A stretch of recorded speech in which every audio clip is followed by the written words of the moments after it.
In 1938, the longest ever study started tracking hundreds of people to look at what makes people happy and healthy. And interestingly, what they found is not the very thing that I always talk about on this channel, which is diet and exercise. So I'm going to have a look at what this thing is, what they found, and make sure you stick to the end to find out what actually made people successful at achieving this one thing. Let's begin.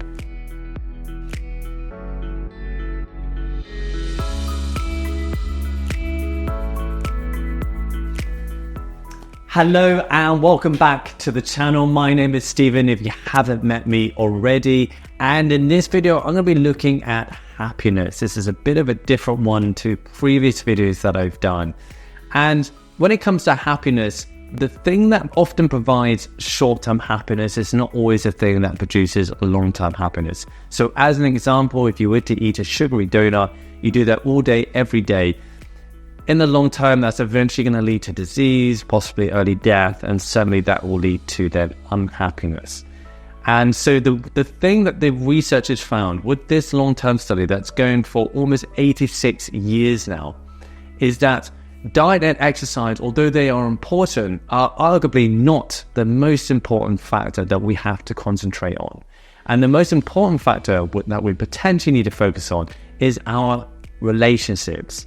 It's the quality and the warmth of our relationships, our ability to be able to relate and converse with people and have close connections with people is a thing that they found that those that had that had better, happier and healthier lives. And it's thought that the reason for this is because they can act as an emotional support, as a stress regulator. We know that the more chronic stress somebody has, the more likely they are to get disease later on in their life. But close connections, whether it's your partner, a friend, a family, if you have a good relationship with that person, they can be the people that can help you get through life's difficulties and make that stress more manageable, which then can lead to increased happiness.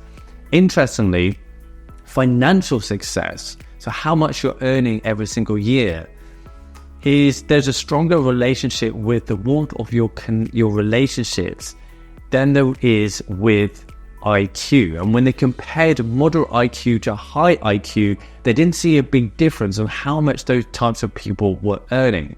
But when they compared how good someone was at relationships, at relating with people, they saw good correlation, a strong correlation with the quality of their relationships and their social abilities with financial success. And I suppose that does make sense because often the people that do the best in business are those that can relate to people the best rather than the people that are the smartest.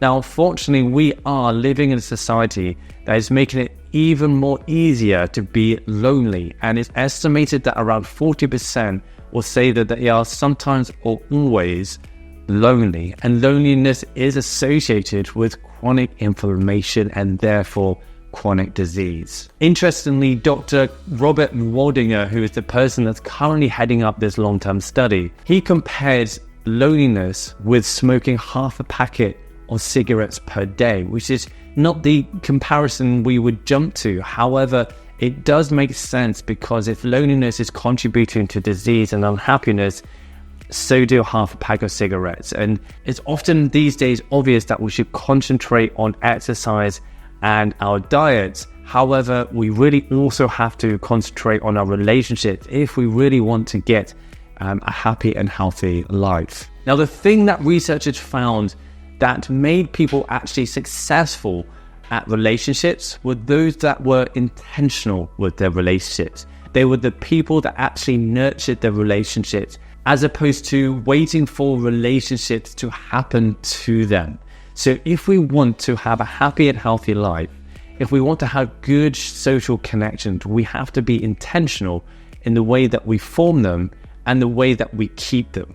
So this is going to occur with our marriages, so we need to be intentional with our marriages, but it's also the case with our friends, with our family, with our colleagues, with every single type of social connection that we have. It's also been noted that marriage is also a very helpful thing for happiness and healthiness. And there is research that shows that on average, married men will live 12 years longer and married women will live around 7 years longer. And so the conclusion of this study is that we just need to focus on our relationship as well as exercising and our food if we want to stay and be more healthy.